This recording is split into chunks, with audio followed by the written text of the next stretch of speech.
것으로 이렇게 마무리되는 것인데, 주님이 거룩한 성 예루살렘에 임하시는 것으로 모든 것이 마무리되는 것이기 때문에 이 찬양은 계시록에서 완성이 된 걸 볼 수가 있습니다.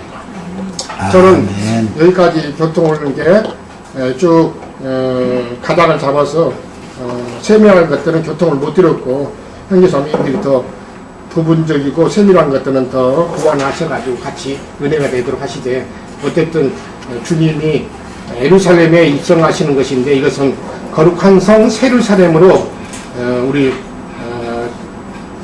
주의 이름으로 임하시는 왕이 마지막 때에 임하시는 것에 대한 그림이요 모형인 것을 지금 외표로 보여주시는 한 폭의 그림이다 하는 것을 꼭 기억을 하시고 같이 마무리 말씀을 같이 하시기 원합니다. 아멘. 기는 의미에서 제가 참여를 잠깐 하겠습니다. 예수님이 이 땅에 오신 목적은 복음을 전해서 사람들을 예수 그리스도의 아버지께로 이렇게 인도하는 것이 목적이었습니다. 그런데 이스라엘에는 이제 7절기가 있습니다.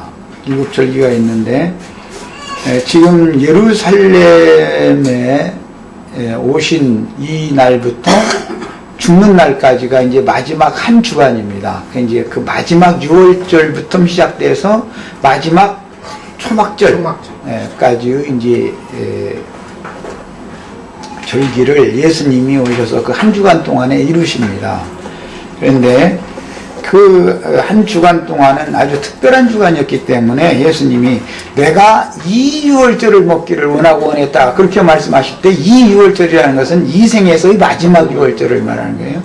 그리고 이제 주님께서 부활 승천하셨을 때는 장막절이 이제 실현이 된 겁니다. 지금 여기에서는 이제 초막절 절기, 유대인의 율법으로는 이제 초막절 절기 때 오신 이야기이기 때문에, 초막절 때는 아까 우리 이영재님이 그 나뭇가지를 이렇게 베어서 초막에다가 이렇게 만들어 놓고 그 안에서 7일 동안을 절기를 기념하는 절기가 유대인의 초막절 절기입니다.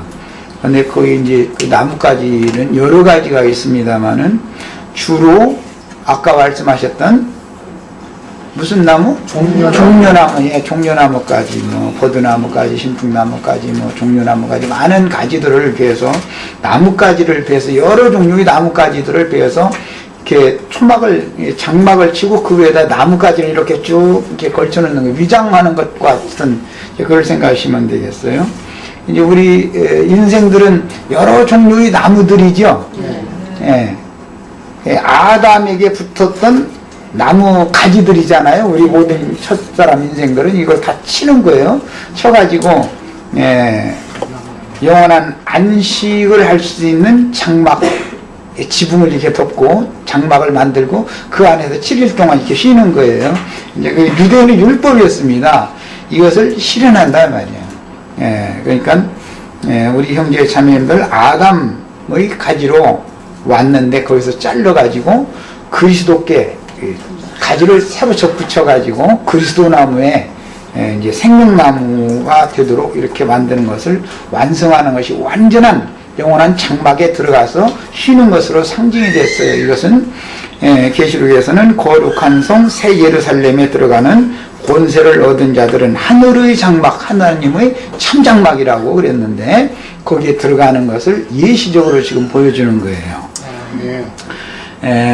계시록 7장에는 흰 옷 입은 무리의 찬양이 나옵니다. 이같이 큰 구원에 관한 찬양이 나오죠.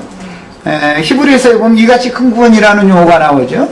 그런데 이제 계시록 7장에 보면 이같이 큰 구원을 찬양하는 내용이 나왔어요. 그런데 그 구원을 찬양한 무리들이 누구냐고 장로에게 물어봤을 때 장로가 대답하기를 뭐라고 대답했죠? 이들은 다 큰 환난 가운데서 나온 자들이다 그랬어요. 그 이제 큰 환난이라는 것은 성경에는 야곱의 환난이 나오고 요셉의 환난이 나오는데, 야곱의 환난이나 요셉의 환난이라는 것은 상징입니다. 이것은 가장 큰 환난은 이 육신이 죽는 것보다 더 큰 환난은 없죠. 세상에서 뭐 아무리 큰 난리가 났다 뭐 별소리를 다 해도 내가 살 수 있는 길이 있으면 그 가장 큰 환난은 아닙니다. 내가 꼼짝 못하고 죽는 그런 위경에서 꼼짝 못하고 빠져나올 수 없이 내몰려가지고 그냥 꼼짝 못하고 죽어야 되는 그런 상황이 오면 그게 가장 큰 환난이죠. 결국은 이건 상징으로서 예수님이 죽는 환난이 가장 큰 환난인데, 사실은 실제적으로 이제 각 사람에게 적용을 하자면 내가 죽는 날이 가장 큰 환난의 날이고, 성경에는 큰 날이다 이렇게 표현했어요.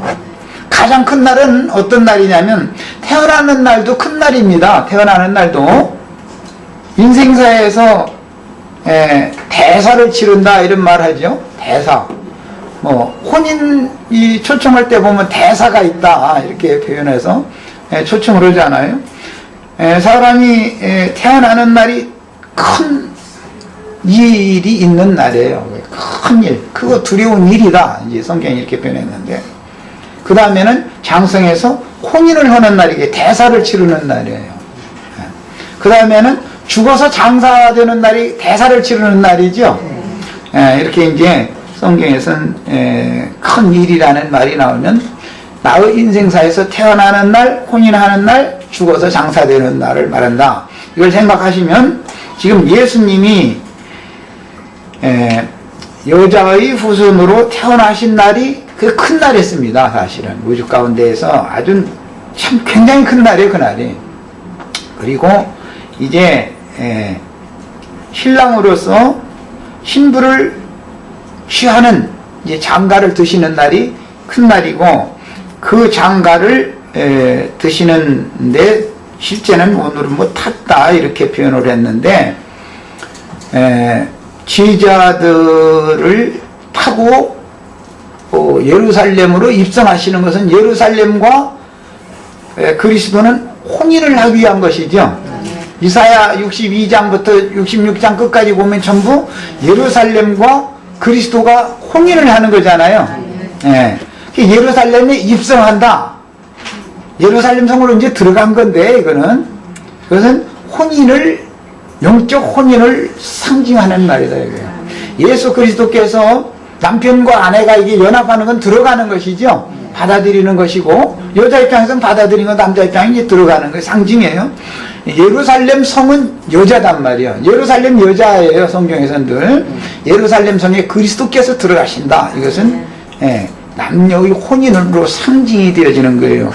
이것은 가장 큰 날이, 그러니까 오늘이 예수님이 육신으로 이 생에서 행하신 큰 날이에요. 혼인 날이니까 태어나가지고 여기까지 온 것은 말하자면 자라고 3년 반 동안 30세 이후로부터 갈릴리 바닷가의 가버나움이라는 곳에서부터 이제 복음 사역을 시작했는데, 거기서부터 여기까지 올라오신